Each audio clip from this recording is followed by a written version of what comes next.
Hello દોસ્તો, તો આજે હતો શુક્રવાર અને ભેગું હતું 5 સપ્ટેમ્બર. તો સવારના પોરમાં આપણે ઉઠી ગયા. બાકી બધું કામ આપણે સ્કીપ કરી નાખ્યું. મેડમ સવારના પોરમાં ખાવાનું આપણું રેડી રાખ્યું હતું અને આપણે પહોંચી ગયા છીએ સ્કૂલે. અને હવે આપણે બ્રેક પડવાની છે. આપણે ભણાવી દીધું, એના પછી બ્રેક પડી હતી. તો 10:30ની બ્રેક હતી અને 11:15 ખુલવાની છે. તો ત્યારે હું રૂમમાં બેઠો હતો, મેં વિડીયો ઉતાર લઉં.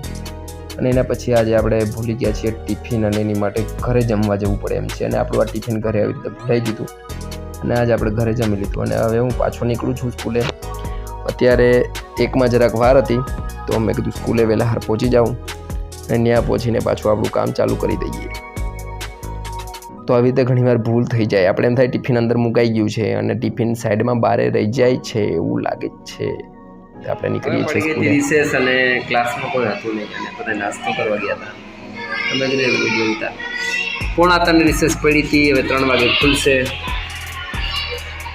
ચાલો તો હવે આગળ મળી ગયા હતા. 4 વાગી ગયા હતા, બધા છૂટી ગયા હતા અને આજે સર નહોતા તો મારે રોકાવું પડે એમ હતું. અને આજે આપણે ઘરે પહોંચી ગયા છીએ. આ શનિવાર છે અને સવારના પોરમાં ઉઠ્યો તો જોયું તો મેડમ તો વાંચતા હતા એનું, અને વાતાવરણ પણ બહુ વરસાદી હતું. તો મને ફોન આવી ગયો કે આજે રજા છે. તો આપણે પછી મોટું બોટું ધોઈ એકદમ ફ્રેશ થઈ એને કીધું લાવ જ ગાંઠિયાનું મન થયું છે અને એક સાઈડ વરસાદ જામ્યો છે તો ખાવાની મજા આવશે. અને પાછી સ્કૂલમાં હતી રજા, તો બીજું કંઈ હવે હતું નહીં આપણે. તો મેં કીધું આજે સવારના પોરનો નાસ્તો આવો કંઈક કરીએ, ગરમા ગરમ મજા આવી જાય એવો. તો આપણે નાસ્તામાં ગાંઠિયા બનાવી લઈએ છીએ. અને એમ તો આપણને થોડા થોડા ગાંઠિયા ફાવે છે, કારણ કે વણીલામાં શું હોય, હાથ આમ તેમ ફેરવો એટલે વણાઈ જાય. એટલે આપણે એ રીતે વણી નાખીએ છીએ. અને આ લગભગ 3જી-4થી વાર બનાવ્યા. આપણે તો દર ખેરે ભાવ્યા છે, એકવાર બગડ્યા હતા. બાકી આપણે મજા જ આવે છે. થોડુંક તેલ તપી જાય ને તો ઓછી મજા આવે એવું હોય. તો આપણે ગાંઠિયા મસ્ત બની જાય એટલે મેં કીધું નાસ્તો કરી લઈએ.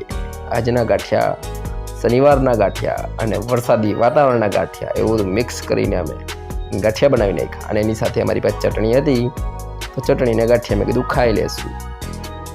ને આપણા ગાંઠિયા રેડી થઈ રહ્યા છીએ. હાલો દોસ્તો, તો સ્કૂલમાં હતી હવે આજે રજા. આપણને નિંદરો મેં આવતી હતી,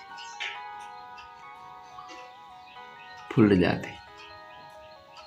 હુઈ જાઓ કે વાંચું, હુઈ જાઓ કે વાંચું, હુઈ જાઓ કે વાંचूं, હું करूँ, मैं क्या करूँ, ऐसा मैं दिमाग इस साइड से बोल रहा है सो जा, इस साइड से बोल रहा है वाच, वाचू या सो जा, वाचू या सो जा, वाचू या सो जा. चलो देखते हैं क्या होता है. अगर सो गया तो उठ के वाचूंगा, और अगर अभी वाचना शुरू किया तो थोड़ी देर वाच के सो जाऊंगा. करना तो तुम देखते. આ ટીચર્સ ડેના દિવસે મને આવું બધા ગિફ્ટ મળ્યું હતું. તો આવી બોલપેનોને અમને કાગળિયા ગિફ્ટમાં મળ્યા છે. અને એક વસ્તુ કહું ને તો એક બોલપેન કે કાગળની કોઈ કિંમત નથી હોતી, પણ એક એનો ભાવ છે કે એનો લવ છે ટીચર પ્રત્યેનો, કે અમારા આપીએ ટીચર, અને એ જ અમારી માટે મહત્વપૂર્ણ છે.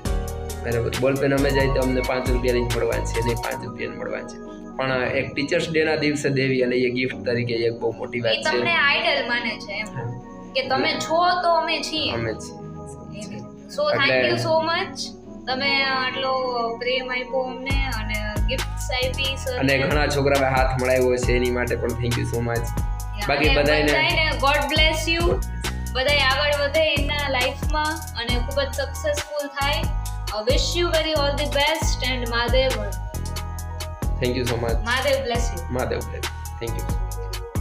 આવું કંઈક હતું આજે શનિવારના સવારના પોરમાં.